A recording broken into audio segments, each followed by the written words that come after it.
The story begins in a village that is on fire and the people are fleeing. As the guards are being killed by 3 orc brothers, they think they have taken the village and start celebrating. However, a man walks up to them and asks who he is. He pulls out his sword and says he is an adventurer named Asahi. They look down on him and call him a pipsqueak, but Asahi says it would be in their best interest not to attack him. One of them charges at him and it appears like Asahi doesn't know how to defend himself.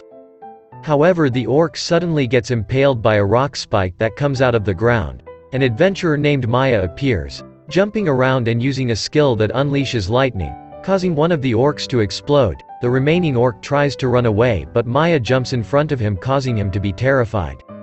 In a flashback we learned that Asahi was jump in front of a car, while trying to save a girl. He states that his body moves on its own, but he realizes is that he is now looking at the scene where he seems to have died. Asahi is glad to see that the girl have survived, believing that he just got a cheerful completion. However, he wants to play more video games, so hopes that they have video games in the other world.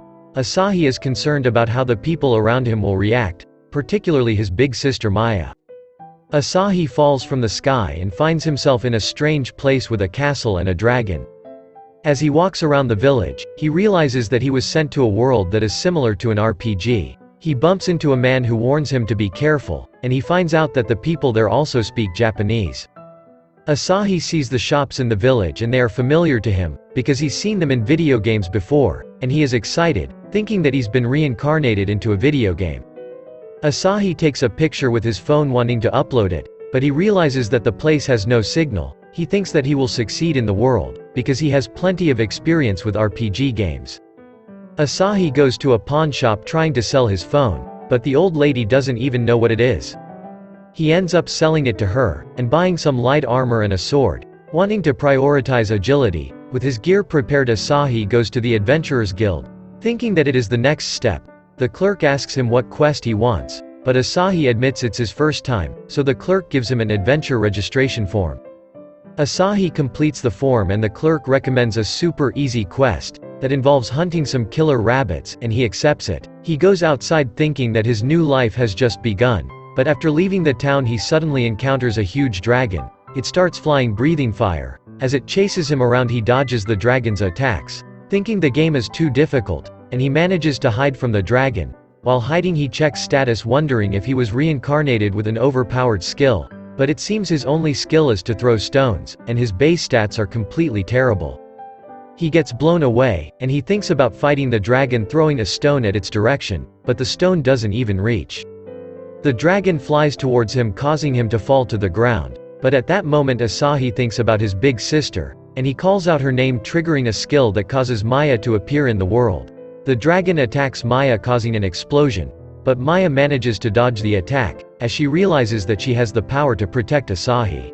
The dragon charges at Maya, but she blows it away with a single punch. Asahi is surprised to see his sister, thinking she must be an illusion, but Maya suddenly hugs him, telling him that she misses him. She carefully examines him, and concludes that he really is her little brother, seeing her obsessive nature. Asahi is also convinced she is his sister. He wonders how Maya ended up in the world, and she reveals that Asahi is currently in a coma, but during his sleep he keeps on talking about living in another world, so she immediately knew that his spirit was in another world. She had repeatedly bashed her head against the wall trying to enter the same world, and she somehow ended up there. Asahi is relieved to hear that he is still alive, and he wonders why Maya is so overpowered in this world. Maya believes that it's because her love for him is so strong, but aside he doesn't think it's a good explanation.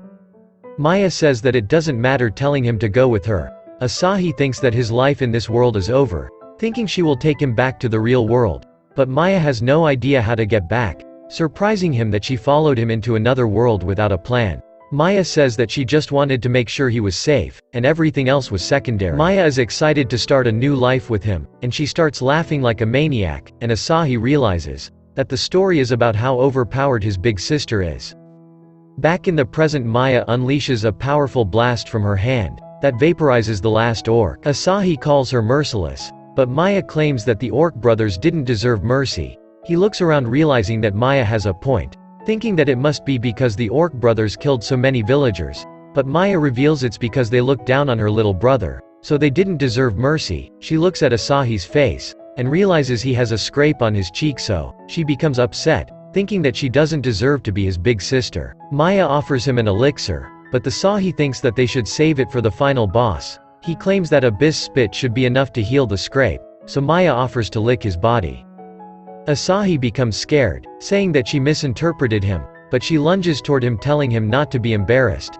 The villagers watch the siblings, wondering if they are now safe. A child tells them that Asahi killed the orcs, so they praise him, calling him a mighty hero. Asahi thinks Maya deserves all the credit, but she is happy to see the villagers cheering for him. They return to the Adventurers Guild, where the clerk congratulates Asahi for ranking up to the ogre class. We learned that he jumped up multiple ranks after defeating the orcs, and she gives Asahi his overclass badge, saying that it's like an identity document, so he shouldn't give it to anyone else, adding that falsifying one's rank is a crime, so he shouldn't pretend to be stronger than he actually is, because the crime is punishable by death. And Asahi gets worried because he only ranked up because he took credit for his sister's work, so he begs Maya to pretend to be weak, and make it seem like he is the strong one. Maya agrees while Asahi asks about her stats, but she grabs his hand to show him her measurements. Asahi becomes flustered, explaining that he wasn't referring to her body measurements, telling her how to open her status window. But Asahi can't see anything, wondering what's wrong, but he realizes that her stats are so high that the values have stretched off the screen. He falls to his knees, wondering why Maya is so strong, while he is so weak. Asahi tells Maya not to show it to anyone, and that her stats will be kept as their secret. Maya likes this idea, wanting to know his stats like the number of beauty marks on his body. But at that moment they hear a commotion, and they see the strongest party of adventurers walking through the crowd. Asahi sees the lady from the pawn shop, and she explains that they just had a send-off parade for them, because they are on a quest to defeat the Demon King. Asahi thinks that the Demon King must be the final boss, which they must defeat in order to return to the real world. Maya wants to defeat the Demon King, but the lady claims that she will need more experience, and we learn that Siegfried, the leader of the party, is currently in the dragon class. They hear a drunk man named Delvin, saying that there is nothing special about Siegfried. As he kicks a stool, the shopkeeper tries to calm him down, but he grabs his axe and destroys a table. The other people notice him, and they know that it will be difficult to stop him, since Delvin is an ogre class adventurer. But the old lady tells everyone that Asahi is also in the ogre class, so the crowd turns to him, thinking that he can stop Delvin. Asahi becomes nervous, thinking he's about to be exposed as a fraud. Delvin calls Asahi a pep squeak, triggering Maya, but Asahi stops her, saying that she could end up killing him. Asahi comes up with a plan, whispering it to Maya. She doesn't want to follow it, but he tells her he will do anything she wants, and she instantly agrees. Asahi walks toward Delvin, trying to act cool as Delvin charges at him, but he swings his arm, and the floor shatters in front of him. Delvin freaks out seeing this, and he runs away, fearing for his life. The villagers are impressed by Asahi, but it was actually Maya who broke the floor. As they walk away, Asahi thinks that the plan worked well, but Maya reminds him about their deal, and she lunges at him. Elsewhere we see a mysterious girl, taking out multiple dragons, but she is bored since they were no challenge for her, and it seems that she detected Maya's overwhelming aura, and has been looking for her. So today, up to this, please let me know in the comments section below if you would want to see future episodes of this series. Also, don't forget to like and subscribe to the channel. Thanks for watching.